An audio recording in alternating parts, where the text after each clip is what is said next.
Hello everyone, welcome back to my channel. This is Jhansi. ఈ రోజు నేను చేయబోయే recipe phool makhana and cashew curry అండి. రీసెంట్ టైమ్స్లో ఏ ఫంక్షన్కి వెళ్ళినా ఈ కర్రీ తప్పకుండా ఉంటుందండి. అది చపాతీతో కానీ లేదా బగారా రైస్తో కానీ పులావ్తో కానీ సూపర్ ఉంటుంది. ఈ ఫూల్ మఖనా అనేది చాలా హెల్త్ బెనిఫిట్స్ ఉన్నాయండి. బీపీ అండ్ షుగర్ పేషెంట్స్ కానీ, వెయిట్ లాస్ అవ్వాలనుకున్న వాళ్ళు కానీ, యాంటీ ఆక్సిడెంట్స్ ఎక్కువ ఉండటం వల్ల చాలా ఉపయోగపడుతుంది. ఈ ఫూల్ మఖనా అంటే తామర గింజలు అంటామండి. ఈ తామర గింజల వల్ల చాలా మంచి ప్రయోజనాలు ఉన్నాయి. అయితే నేను ఇక్కడ 2 cups ఆఫ్ తామర గింజలు తీసుకున్నాను. అలాగే ఒక 200 grams ఆఫ్ క్యాష్యూని నానబెట్టుకున్నాను. ముందుగా మనం ప్యాన్ పెట్టుకొని ఒక 1/2 స్పూన్ ఆయిల్ వేసుకొని దానిలో ఈ ఫూల్ మఖనాని వేసి ఫ్రై చేసుకోవాలి. మీడియం ఫ్లేమ్లో పెట్టుకొని చక్కగా 5 minutes వరకు ఫ్రై చేసుకోవాలండి. ఇవి ఫూల్ మఖనాని స్మాష్ చేస్తే చక్కగా అవి మెత్తగా అయిపోవాలి, పొడిలాగా. అంతవరకు మనం వేయించాలి. వేయించకుండా వండితే కొంచెం గట్టి పడిపోతాయండి, అది చూసుకోవాలి. కొంచెం ఇలా వేయించడం వల్ల మెత్తగా తినేటప్పుడు వెన్నలా తగులుతాయి. అందుకే దీనికి ఆ పేరు వచ్చిందేమో బహుశా. సో ఈ ఫూల్ మఖనా కర్రీ ఎక్కువగా నార్త్ ఇండియాలో ఫేమస్ అండి. అయితే వాళ్ళు వ్రతాలు అవి చేస్తున్నప్పుడు ఈ ఫూల్ మఖనాని ప్రసాదంగా కూడా వాడతారండి. ముఖ్యంగా శివుడికి పెడతారు. అలాగే దీంతో పాయసం కూడా చేస్తారండి. సో అది కూడా మనం చేద్దాం నెక్స్ట్ ఎపిసోడ్స్లో.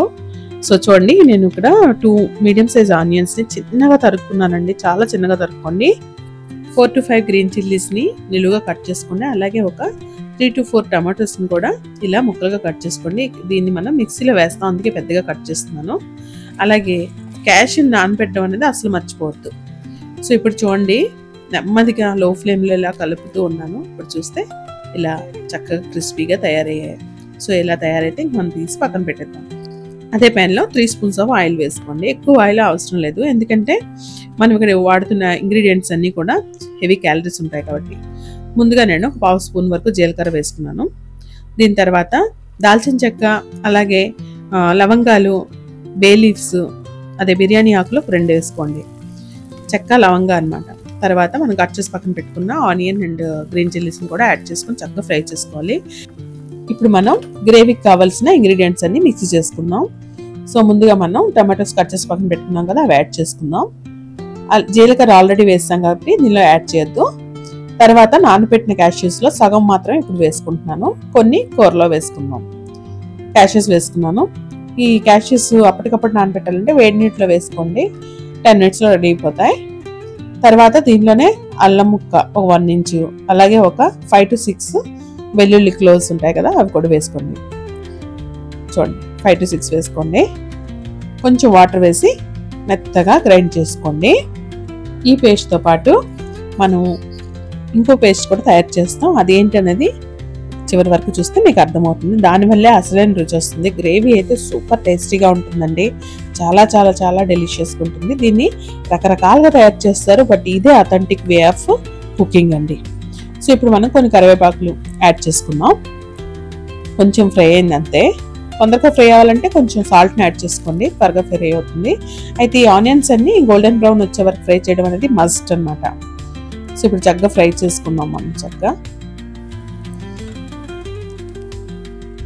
సో కాసేపులో ఫ్రై అవుతుందనగానే 1/2 స్పూన్ వరకు పసుపు, అలాగే 1 full స్పూన్ ఆఫ్ కారపొడి, అలాగే కొంచెం ధనియా పొడి, ఒక 1/4 tablespoon ఆఫ్ ధనియా పొడి, అలాగే గరం మసాలా కూడా వేసుకోండి. ఇది కూడా 1/4 tablespoon. ఇంతండి, ఈ మసాలాలు చాలు.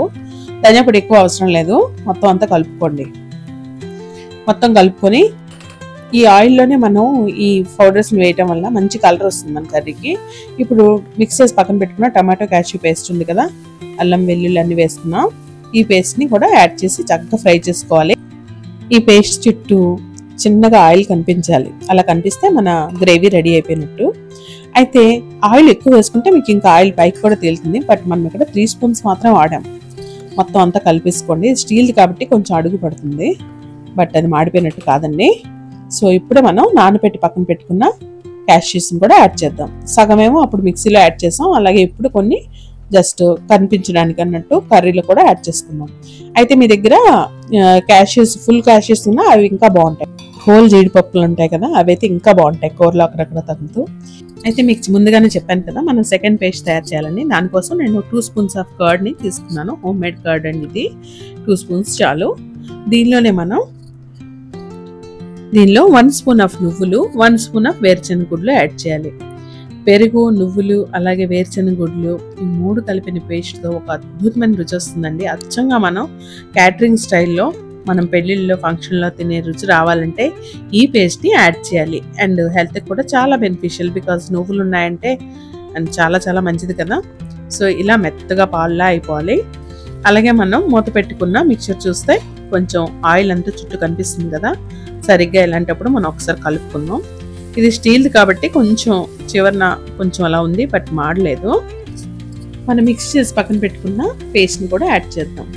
చూడడానికి ఎంత బాగుందో, చాలా ఆరోగ్యం అండి. అండ్ దీనిలో కాల్షియం కూడా ఎక్కువ ఉంటుంది. ఫుల్ మక్కనలో లేడీస్కి చాలా చాలా ఉపయోగం అన్నమాట. సో అంతా కలిపేసుకున్నాం. ఇప్పుడు సరిపోయినన్ని వాటర్ వేసుకున్నాం. అదే మిక్సీ జార్లో కొన్ని వాటర్ వేసుకున్నాను. ఇక్కడ ఒక హాఫ్ గ్లాస్ వరకు వాటర్ యాడ్ చేస్తాను. మీ గ్రేవీ కన్సిస్టెన్సీ చూసుకోవాలి, బట్ మ్యాక్సిమం థిక్గానే ఉండాలండి, ఎక్కువ పల్చగా ఉండకూడదు. ఈ గ్రేవీలో మనం ఫ్రై చేసి పక్కన పెట్టుకున్న పూల్ మక్కనాన్ని కూడా యాడ్ చేసుకున్నాం. చూడడానికి చాలా బాగున్నాయి కదా. చక్కగా కలుపుకోవాలి. ఈ ఫుల్ మక్కన ఈ గ్రేవీలో ఉన్న ఫ్లేవర్స్ అన్నీ అబ్జర్వ్ చేసుకొని సూపర్ డెలిషియస్గా ఉంటుంది అనమాట. మొత్తం అంతా కలుపుకొని ఇంకా మూత పెట్టుకున్నాం. సో ఇప్పటి వరకు అయితే 15 మినిట్స్ అయిందండి. అంటే మనకి గ్రేవీ బాగా ఫ్రై అవ్వాలి కాబట్టి, మనం పెట్టుకున్న ఆనియన్స్ అన్నీ కూడా ఫ్రై అవ్వాలి కాబట్టి అంత టైం పట్టింది. ఇప్పటికి 15 మినిట్స్ అయింది. 15 మినిట్స్ తర్వాత మనం మక్కనాన్ని యాడ్ చేశాక ఇంకో 10 మినిట్స్ వరకు ఉడికించాలి. అంటే మొత్తం 25 మినిట్స్ పడుతుందండి. సో మూత పెట్టాను చూడండి, చక్కగా ఉడికిపోయింది. చూస్తే తెలుస్తుంది. చూడడానికి కూడా ఎంత బాగున్నాయి కదా. ఒక్కసారి మనం రుచి చూసుకొని ఉప్పు అంతా సరిపోయిందంటే ఇంకా చివరాకరణ కొంచెం కసూరి మేతి కూడా యాడ్ చేసుకోండి. నార్త్ ఇండియన్ డిషెస్ అన్నింటిలో కసూరి మేతి అనేది మస్ట్ అని చూడండి. అండ్ ఎస్పెషల్లీ ఇలాంటి గ్రేవీకి కసూరి మేతి యాడ్ చేయడం చాలా మంచిది అన్నమాట, జీర్ణానికి మంచిది. సో ఇప్పుడు లాస్ట్ 2 మినిట్స్ మూత పెట్టుకుంటే మన కర్రీ ఇలా ఉందన్నమాట. ఈ కన్సిస్టెన్సీ అనేది పర్ఫెక్ట్ అండి. మనం గరం మసాలాలు ఓన్లీ లవంగాలు, దాల్చిన చెక్క అలాగే 2 బిర్యానీ ఆకులు వేసాం అంతే. చూడండి, దీనిలో ఇంగ్రీడియంట్స్ ఎక్కువ ఉన్న టేస్ట్ కూడా అంతే బాగుంటుంది. మరి ఈ కర్రీ మీకు నచ్చిందా? ఈ రెసిపీ కనుక మీకు నచ్చినట్లయితే don't forget to like, share, comment and subscribe my channel. ఇలాంటి మంచి రెసిపీస్ కోసం మీరు తప్పకుండా నా ఛానల్ని సబ్స్క్రైబ్ చేయండి. ఇవాళ రెసిపీ ఇదే ఫ్రెండ్స్. సో ఇంకా మంచి రెసిపీతో మీ ముందుకు వస్తాను. సో అంతవరకు take care and by and thank you for watching.